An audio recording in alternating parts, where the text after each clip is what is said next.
What's going on, you guys? Welcome back to the channel. As always, me Rich, and like I said yesterday, I knew I was gonna do some zine reviews.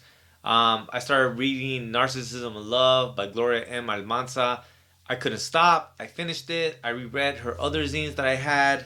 So we're gonna go ahead and talk about all these zines that I got. So what do I want to say about the zines? Well, to begin with, generally speaking, they're all printed roughly fairly about the same way. The paper variations differs, but very, very slightly.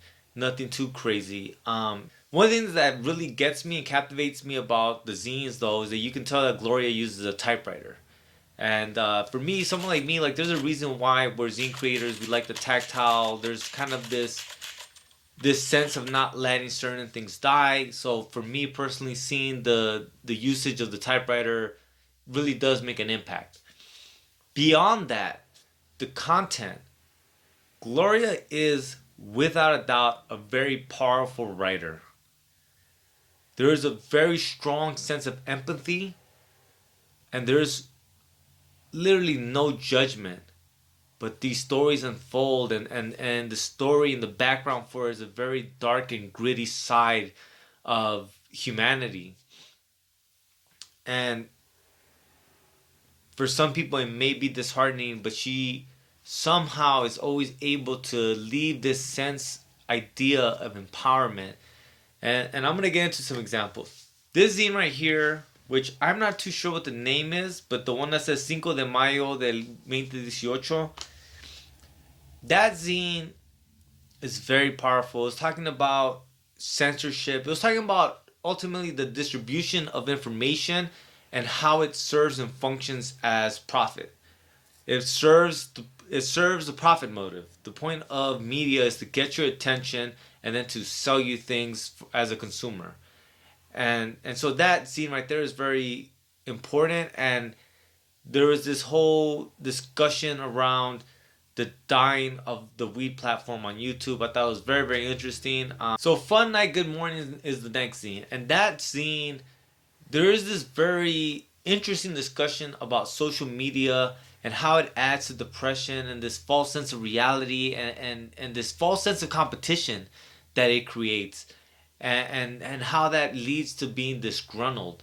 And like I'm saying, like all these topics are topics that are heavy handed, but the way Gloria talks about it is from a very personal and empathetic perception, right? So and that's why I always talk about the zines, right? It's the perspective. Like it's not just the topic, like it's the topic absolutely, but it's also the perspective of it.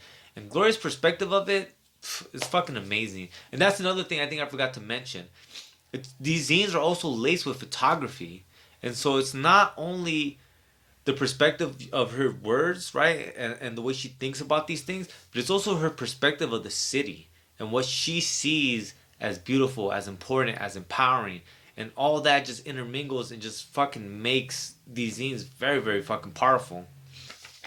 And like I said, like so then another zine is called Pamela. That one, like I said, is it's a very interesting story. I really like the shop owner, and going back to the idea of like there is a perspective of empathy that kind of is, you can hear it through the zines, you can see it in the images too, like this idea of like decriminalizing people, and trying to understand kind of this human interaction that's unfolding. And a lot of this is kind of like documentarian, like she's documenting certain issues and certain aspects of human culture currently. And I feel like I keep saying, like that just makes it that much more powerful for me. For like I always say, like someone like me that, you know, I love cultural anthropology, I love understanding societies and the way they evolve.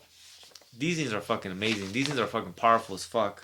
We got Felicia. This is another one where the characters pop. It's a very human interaction, and like this story is crazy, but it goes back to that point of like it's this really dark, gritty, like journalistic perspective of like going undercover and trying to figure out and understand, you know, like what's going on with these people.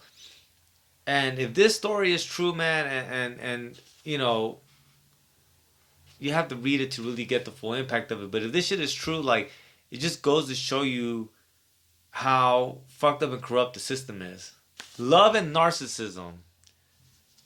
This is a fucking must read for everybody.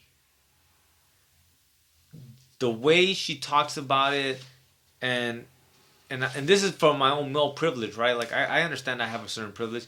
I've never dealt with this shit, so for me it's just scary, and I don't know how else to describe it. Like I said, like for me, I guess that's what really blew me away because I've never had to deal with that. I'm a very weird mixture of a person, right? Like I'm a guy that used to skate and read comic books, broke my leg and started gang banging, went to jail, got out, and got back into all kinds of other shit, right? So there was nowhere in that space where I dealt with a lot of this shit, and so I read about it through zines. But like the shit that she talks about in this zine right here, it just blows my mind. And I hope that, you know, all the women in the world stay safe and that they feel empowered and know that you know, there's options, there's ways around things. And like I always say, like the way that Gloria writes though, I think is what makes it really powerful. Like the way she's explaining this situation of like abusive relationships, but also the way she even delves deeper into like social factors of like the economics of it, the policing of it. Like the homegirl, for all intents and purposes, is a journalist, without a doubt, and she's documenting, like I said, these human interactions in our current society, and it's just fucking powerful. And the fact that she writes so emotionally and so empathetic to the people that she's talking about, right? Like this sense of understanding, right? It's that seems to be the aim to these zines, the sense of an emotional connection and understanding, and she just does it really well. I can't say enough good things about these zines, man. Like I said, I got this one. I opened this yesterday. I started reading it, and I just fucking binged through all of the zines, and I find them amazing. If you guys get the chance, check them out. Give her some love. Always information in the show notes below. And with that, I leave you guys, man. Till tomorrow. All right, guys. Late. Fight the fascists.